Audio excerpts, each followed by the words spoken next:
Ya, oke guys. Assalamualaikum. Balik lagi dengan Jaki ya guys. Dan pada video kali ini gua mau membahas portofolio gua. Karena gini guys, hari ini gue cukup aktif ya guys ya. Hari tanggal 21 Juli di pukul 18.41 gue cukup aktif guys di pasar modal ya. Gue melakukan jual, kemudian gue melakukan beli ya, dan gue sempat update di Instagram gini guys, Instagram Fahmi Nur Muzaki, dan gue mengatakan seperti ini. Bye BTPS ya kan, thanks gitu. Nah, gue mengupdate seperti ini, story seperti ini. Alhasil ya, karena memang banyak teman-teman ya di Instagram, banyak yang nanya juga, lu jual kenapa bang? Gue update itu jam 10 pagian, jam 10 pagi atau jam setengah 11 gitu ya, gue jual karena gue melihat bahwa laporan keuangan kuartal 2 BTPS itu turun lebih buruk daripada tahun lalu. Tapi sebenarnya BTPS ini tidak masalah, masih prospek. Gua hanya coba mencari saham lain dan gua menemukan saham lain yang menurut gua menarik gitu ya, yang menurut gua layak dikoleksi. Walaupun sekali lagi guys, menurut gua menarik dan menurut gua layak koleksi, belum tentu di laporan keuangan kuartal 2-nya nanti hasilnya akan bagus gitu loh. Jadi gue udah, yang gue belanjakan ini gue udah siap ketika nanti sahamnya turun gitu loh. Gue bisa siap untuk averaging down lagi. Nah itu namanya planning. Kayak begitu guys kira-kira. Nah gue update status seperti ini, akhirnya banyak yang nanya, bang kenapa lu update, kenapa lu jual gitu ya, kenapa lu nggak tahan aja gitu, terus lu sekarang dananya kemana bang gitu gitu. Jadi gue jawab, daripada gue jawab satu-satu, memang ada yang gue balesin gitu ya pribadi, tapi daripada, karena saking banyaknya gue akhirnya ya cobalah gue buat video aja nanti gitulah. Nah, sekalian gue juga mau kasih tahu guys, jadi ada beberapa juga teman-teman yang masih belum mengetahui cara melihat laporan keuangan suatu perusahaan itu bagaimana. Gue biasanya ngeliat di idx.co.id ya guys ya. Ini gue bukan lagi iklanin guys, tapi biasanya memang ini yang gue lakukan. Gue buka laporan keuangannya, terus gue buka ini nih 2023, gue buka triwulannya, udah itu aja sih sebenarnya. Kalau misalkan memang ini nggak ada, nah BTPS nih, BBTN udah keluar nih, BBTN barusan nih 18.21 tuh. Kemudian kalau BTPS tadi tuh jam 3. Jadi gue dapat info jam setengah 11, tapi di IDX jam 3 dia rilisnya untuk BTPS ya, jadi gue lepas. Kemudian IPAC, banyak tuh yang lulu baru rilis sore tadi tuh guys tuh. Jadi lu bisa lihat di sini guys ya. Kalau misalkan lu tidak menemukan di sini, lu bisa juga ke web resmi dari perusahaannya gitu guys. Oke.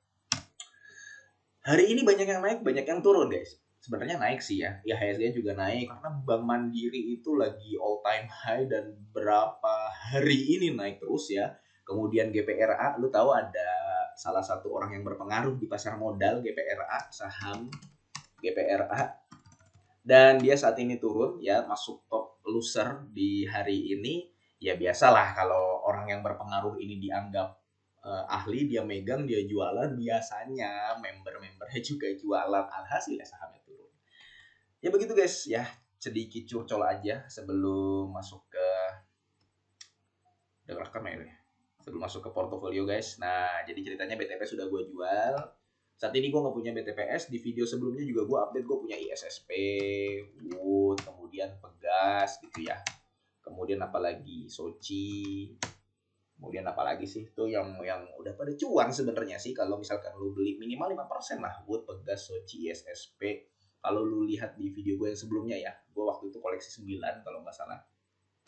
Kemudian apa ya, WH gitu ya. Nah sekarang ini yang di video sebelumnya, sekarang gue akan update apa saja yang saat ini per hari ini gue miliki.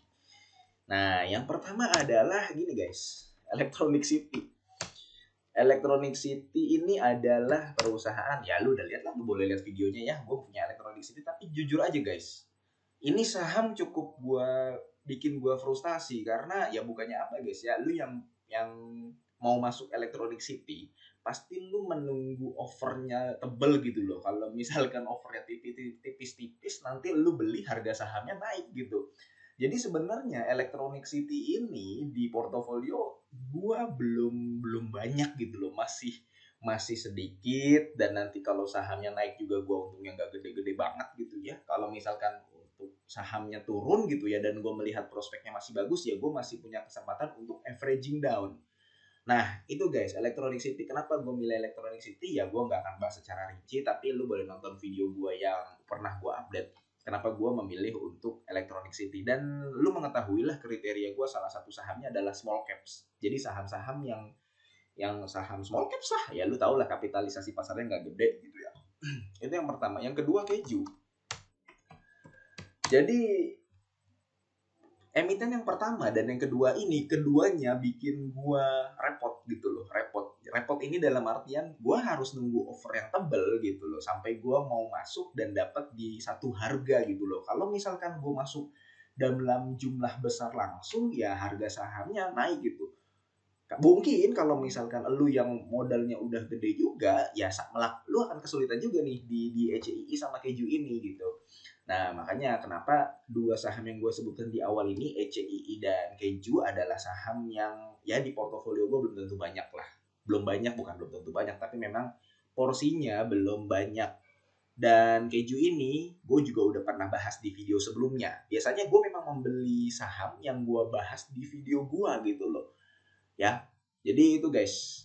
Yang kedua, ini gue hapus aja nih ya. Yang kedua adalah keju. Nah, yang ketiga nih guys, Sido. Nah, gue beli Sido Muncul. Sebenarnya saham ini bukan kriteria gue banget sih. Bukan kriteria gue banget saham Sido Muncul. Tapi gue membeli saham Sido Muncul di harga, sekarang itu harga berapa tuh? Sekitar 700 apa 695 gitu ya, lupa. Ya pokoknya di harga segitu, jadi lu udah tahu nih average gue. Ya mudah-mudahan di kuartal 2 2023 bagus. Kalaupun memang ternyata tidak bagus, ya gue sudah menyiapkan langkah untuk averaging down lagi. Seperti itu guys. Jadi ketiga saham ini memang sudah gue persiapkan untuk averaging down lagi, dan jangan langsung beli all in gitu, jangan. Jadi lu tetap harus menyiapkan dana di saham manapun, menyiapkan dana untuk melakukan averaging down gitu. Itu yang ketiga. Yang keempat adalah SMGR. SMGR ini gue udah punya lama dan belum berubah dari video sebelumnya ya. Dan sekarang SMGR udah di harga berapa ya? Coba kita lihat SMGR. SMGR naiknya lumayan ya, 6.950 ya. Jadi nah gini guys, ini saham sebenarnya belum keluar laporan keuangan kuartal 2 2023. Dia belum keluar laporan keuangan kuartal 2-nya. Jadi menurut gua, walaupun gua megang sahamnya ya, gua berharap sahamnya ini naik. Menurut gua, kenaikannya ini bukan karena orang sudah melihat kinerjanya gitu loh, tapi lebih ke arah sentimen. Sentimen apa? Harga batu bara turun, ya perusahaan-perusahaan semen diuntungkan gitu ya. Kemudian kita melihat di lapangan bahwa eh, ada beberapa pembangunan, sudah cukup banyak pembangunan. Jadi gini, nomor 4 ini, SMGR ini yang ada di portofolio gua, walaupun gua sudah pegang sahamnya dan gue juga sudah mendapatkan keuntungan dari SMGR ini gitu ya. Si SMGR ini adalah salah satu saham yang kenaikannya belum terbukti gitu loh. Belum kuartal 2 nanti IPS-nya mungkin 100, 200 kan gak ada yang tahu, bisa jadi malah berkurang gitu kan. Tapi dia sudah kena sentimen positif gitu loh. Maksudnya begitu. SMGR itu adalah salah satu saham yang seperti itu. Ada yang memang saham naik karena kinerja, ada saham yang naik karena sentimen positif. Nah, SMGR itu seperti itu. Kalau menurut gue ya, dan ini adalah salah satu saham yang ada di portofolio gue. Kemudian saham apa lagi ya yang naik karena sentimen? Lu inget Japfa nggak? Yang dia ada berita ekspor berapa gitu, berapa ekor ayam ke Singapura gitu ya, nilainya berapa puluh miliar apa berapa ratus miliar gitu, gue lupa. Tapi sebenarnya itu nggak terlalu berdampak pada pendapatan Japfa seharusnya. Pendapatan Japfa itu bisa triliunan, puluhan triliun gitu. Kalau misalkan hanya mengekspor ayam itu nggak terlalu berpengaruh seharusnya gitu. Jadi itu sedikit curcol aja perbedaan antara memang yang sahamnya naik karena sentimen sama sahamnya naik karena udah punya hitung-hitungan gitu loh. Ada perusahaan batubara yang punya cadangan batubara misalkan 5 miliar, 20 miliar gitu. Nah, itu kita bisa menghitung dalam beberapa tahun ke depan, dalam beberapa bulan ke depan, perusahaan ini bisa mendapatkan revenue berapa itu. Jadi kita bisa ngitung sendiri sebenarnya. Nah, itu SMGR, jadi panjang guys ya. Yang kelima adalah yang masih gue pegang nih, Jekon. Jadi Jekon gue pegang. Dan Jekon udah naik nih guys, udah di angka 120. Kemarin sempat turun ke 108, 109. Ini konstruksi yang gue suka gitu ya. Sebenarnya konstruksi itu belum ada yang bener-bener bagus. Bener-bener belum ada yang bener-bener bagus. Alasan gue pilih Jekon adalah ya hutangnya kecil, valuasinya murah, dia membagikan dividen, dan di lapangan juga gue melihat banyak proyeknya Jaya Konstruksi. Jaya Konstruksi ini proyeknya banyak di wilayah Jakarta sama Surabaya ya guys. Jadi kalau misalkan IKN itu nggak terlalu berdampak sama Jaya Konstruksi. Kalau misalkan ada berita-berita Jaya Konstruksi, ya paling cuman mau berusaha mendapatkan tender, mau berusaha mendapatkan proyek gitu lah. Tapi nggak akan dapat banyak gitu loh. Jaya Konstruksi dari IKN itu belum tentu mendapatkan banyak. Jadi kelima adalah Jaya Konstruksi.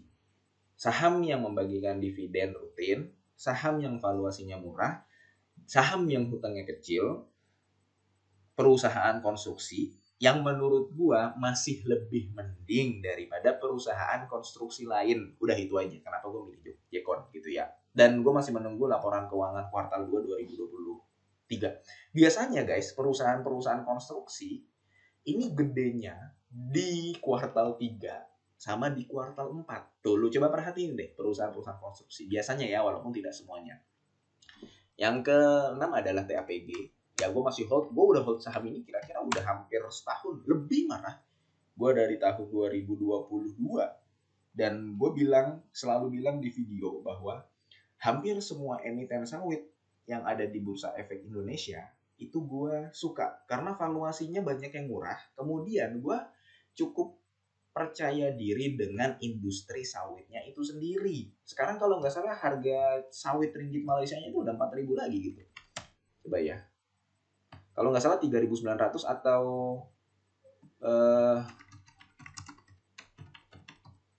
ya coba nih guys. Kalau gua nggak salah ya guys nih coba. Jadi ada pengaruh lah di situ. Jadi kenapa gue suka TAPG? Ya walaupun bukan TAPG doang yang bagus, ANJT bagus, Astra Agro Lestari bagus gitu. Yang 4.000 turun kan, sempat turun tapi naik lagi. Dan secara price to earning ratio, TAPG adalah perusahaan yang lebih baik dari beberapa emiten sawit lainnya. Walaupun secara price to book value-nya TAPG ini sudah termasuk di atas 1 gitu. Dan terakhir White Horse. Nih guys. Jadi ada beberapa teman-teman juga di Instagram yang beli juga saham ini gitu ya. Gue nggak tahu memang sudah sesuai dengan kriterianya atau memang barengin gue gitu ya. Tapi ya ini saham yang gue koleksi gitu. Jadi yang paling atas yang paling kecil ya, yang paling porsinya paling kecil gitulah. Yang udah semakin ke bawah semakin besar. Nah itu guys, enggak sih di sini nih Jekon nih. Nih Jekon. Di sini SNGR. Nah ini guys, kira-kira ya pokoknya gitulah ya, semakin ke bawah semakin besar.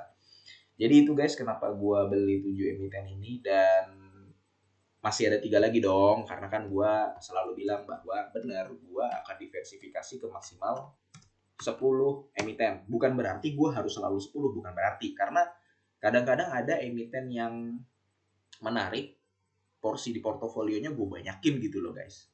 Porsi di portofolionya gue banyakin. Termasuk kayak WH ini ya gue suka gitu loh. Dan gue masih menunggu rilis laporan keuangan kuartal 2 2023. Mudah-mudahan hasilnya bagus gitu ya. Jadi gue masih punya 3 slot nih maksimal untuk beli kalau nemu yang menarik-menarik lagi. Nah, kenapa gue belum masuk perusahaan tambang ya batu bara? Jawabannya begini guys. Karena belum ada satu emiten pun yang berhubungan dengan perusahaan batubara yang rilis di laporan keuangan kuartal 2 2023. Jadi gue belum memiliki gambaran gitu loh. Tapi bisa jadi nanti gue akan masuk ke perusahaan-perusahaan batubara. Walaupun sebenarnya di tahun 2022 kemarin gue cukup banyak mengoleksi perusahaan-perusahaan batubara gitu ya. Nah ini gue belum masuk lagi gitu. Tapi kan rilis kuartal 2 dikit lagi nih. Nah kita bisa berburu saham di situ. Itu guys, ada 7 yang saat ini gue pegang. Sama gini guys, jadi bukan berarti saham yang dijual, yang gue jual itu jelek. Kayak BTPS ini belum pasti itu jelek guys. Bisa jadi nanti dia di kuartal 3-nya bagus. Tapi gini, biasanya gue menemukan saham yang lebih menarik Tapi biasanya gua menemukan saham yang lebih menarik dan gua menyiapkan cash. Biasanya begitu, guys. Jadi gue sangat jarang menjual saham karena target taking profit udah 10%, misalkan 25% gitu ya. Kayak saham yang di portofolio gue ini ada yang udah untung 20%, 30% misalkan, nggak gue jual juga gitu. Kalau gue belum menemukan yang menarik. Dan kalau fundamentalnya belum berubah ya fundamentalnya belum berubah, gue hold aja gitu. Biasanya gue jual itu kayak tadi BTPS bukan karena jelek, karena gue lagi menemukan saham lain yang lebih menarik dan yang lebih oke nih kayaknya nih di koleksi nih gitu. Murah nih harganya nih gitu. Dan gue cukup yakin guys, di tahun 2023 ini fast moving consumer goods ya, itu bagus kinerjanya. Nah makanya kalau lu perhatikan nih di antara portofolio gue ada beberapa sektor consumer goods kan. Jadi ya mudah-mudahan video ini bermanfaat dan semoga lu sehat selalu sehingga kita bisa bertemu kembali di video-video selanjutnya guys. Ini bukan ajakan jual atau beli. Ingat ya guys ya, keputusan investasi ada di tangan masing-masing. Gua akhiri, wassalamualaikum warahmatullahi wabarakatuh.